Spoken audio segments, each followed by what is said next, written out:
నమస్తే. తిరుపతి జేటీవీ న్యూస్కి స్వాగతం.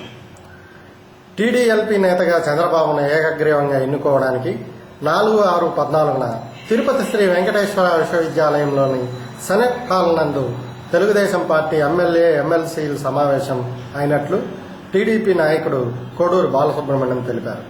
బుధవారం తిరుపతి ప్రెస్ క్లబ్లో ఏర్పాటు చేసిన విలేకరుల సమావేశంలో ఆయన మాట్లాడారు. ఈ కార్యక్రమంలో టీడీపీ నాయకులు ఓట్ల సురేంద్ర నాయుడు తదితరులు పాల్గొన్నారు. డాక్టర్ కోడూరు బాలసుబ్రహ్మణ్యం, జిల్లా వైస్ ప్రెసిడెంట్ తెలుగుదేశం పార్టీ. అదేవిధంగా ఈ కార్యక్రమంలో పాల్గొనేవారు రాజారెడ్డి గారు, అదేవిధంగా కుమారమ్మ గారు జిల్లా వైస్ ప్రెసిడెంట్, సురేంద్ర నాయుడు గారు స్టేట్ యూత్ కార్యదర్శి, అదేవిధంగా నరహరి ప్రసాద్ గారు స్టేట్ ఎస్టీసీఎల్ వైస్ ప్రెసిడెంట్, అదేవిధంగా మధుసూదన్ నాయుడు గారు ప్రెసిడెంట్ జీవకోణం నుంచి, అదేవిధంగా సతీష్ గారు బైరాపల్లి వార్డు ప్రెసిడెంట్, అదేవిధంగా శ్రావణ్ కుమార్ జిల్లా యువత కార్యదర్శి, అదేవిధంగా దూర్వాసులు గారు, అదేవిధంగా కుమారి గారు.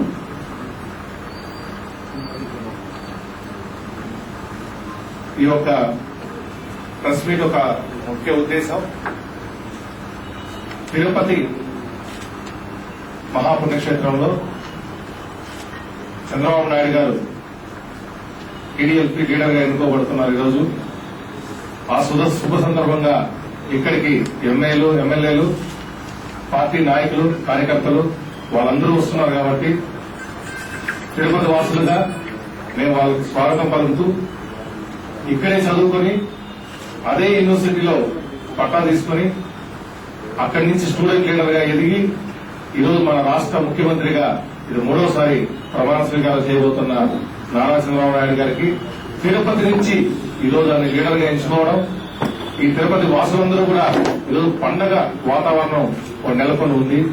మన ఇంట్లో వాడు, మన ఇంటి పక్కన ఉండేవాడు, మన ఊరి అతను ఈరోజు ఇక్కడి నుంచే మన ప్రాంతం నుంచి లీడర్ గా ఎన్నుకోబడి మన రాష్ట్ర ముఖ్యమంత్రి అవుతున్నారు కాబట్టి ప్రతి ఒక్కరు కూడా ఈరోజు హర్షం వ్యక్తం చేస్తూ అభివృద్ది పదంలో ఈ రోజు నుంచి రాష్ట్రం నడుస్తుందని, ఏదైతే 10 సంవత్సరాల రాక్షస పాలన నుంచి విముక్తి చెందుకుని ఈ రోజు ఒక కొత్త ఒరవడి, కొత్త ఆశల కోసం ఒక మహానాయకుడు 9 సంవత్సరాలు ముఖ్యమంత్రిగా పనిచేసిన వ్యక్తి ఇప్పుడు రాష్ట్ర విభజన జరిగిన తర్వాత రాష్ట్రం ఉండే పరిస్థితిని చక్కబెట్టడానికి ఒకే ఒక నాయకుడిగా నారా చంద్రబాబు నాయుడు గారు ఉన్నారు కాబట్టి ఆయన ఆశయాలు ఈ ప్రాంత వాసులని అభివృద్ది చేయడానికి, విద్యార్థి లోకానికి ఉపాధి కల్పించేదానికి, రైతులకి నాణ్యమైన కరెంట్ ఇచ్చేదానికి, డోక్రా మహిళలకి రుణమాఫీ ఇచ్చేదానికి, అదేవిధంగా రైతులు ఎవరైతే రుణాలు తీసుకుని అప్పులు బారిన పడ్డారో ఈ 10 సంవత్సరాల రుణ విముక్తి కలిగించేదానికి 8వ తేదీ ప్రమాణ స్వీకారం చేసిన తర్వాత మొట్టమొదటి సంతకం పెట్టాలని కూడా ఆయన చెప్పడం జరిగింది. ఇక్కడ తిరుపతి వాసులుగా, చిత్తూరు జిల్లా వాసులుగా మనం అందరినీ ఎవరైతే ఈరోజు ఎమ్మెల్యేలు, ఎమ్మెల్సీలు మన తిరుపతికి వస్తున్నారో వాళ్ళకి కావాల్సిన సదుపాయాలన్నీ కూడా చేయడం జరిగింది. హోటల్స్ అయితేనేమి, వాళ్ళకి ట్రాన్స్పోర్ట్ ఫెసిలిటీ తిరుమలలో ఉండే అన్ని ఏర్పాట్లు చేయడం జరిగింది కాబట్టి అన్ని కమిటీ వాళ్ళు వాళ్ళ కోసం రిసీవ్ చేసుకునేదానికి తిరుపతి సిద్దంగా ఉంది. 4 గంటల నుంచి జరగబోయే ఈ ప్రోగ్రామ్ కి అందరూ మన ప్రజలు తిరుపతిలో ఉండే వాళ్ళందరూ కూడా వాళ్ళ తోరణాలు కట్టుకుని వాళ్ళ ఇంటి ముందర వాళ్ళ ఇంట్లో ఏ విధంగా పండుగ జరుగుతుందో ఆ విధంగా ప్రతి ఒక్కరూ జరుపుకోవాలని చెప్పేసి మన కష్టాలన్నీ తీరే సమయం వచ్చింది. తిరుపతికి తెలుగుగా నాణ్యమైన నీళ్లు ఇచ్చేదానికి, కంటిన్యూస్ గా వాటర్ సోర్స్ ఇచ్చేదానికి, ఇక్కడ విద్యుత్ సరఫరా ఇచ్చేదానికి, మురుగుగట్టులన్నీ శుద్ధమయ్యేదానికి మనకు ఒక శుభ పరిణామం వచ్చేదానికి నారా చంద్రబాబు నాయుడు గారు ముఖ్యమంత్రి కాబోతున్నారు. ఖచ్చితమైన ఇచ్చిన మాటలను నిలబెట్టుకునేదానికి తెలుగుదేశం పార్టీ ఉంటుంది. అదేవిధంగా ఈ రోజు ఒక చరిత్రలో మిగిలిపోయే రోజు తిరుపతి ప్రజలకి.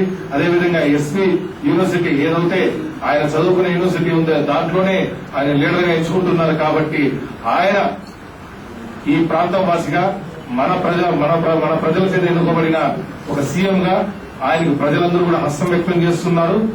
అదేవిధంగా మనం అందరం కూడా ఆయనకి ఈ ప్రాంత వాసులుగా శుభాకాంక్షలు తెలియజేసుకుంటున్నాం. ఖచ్చితంగా ప్రజలు ఆకాంక్షని నెరవేర్చేదానికి చంద్రబాబు నాయుడు రాత్రి పగలు కష్టపడి మనకు ఒక కొత్త రాష్ట్ర నిర్మాణంలో ఆయన మొట్టమొదటి కూలీగా పనిచేస్తానని చెప్పాడు.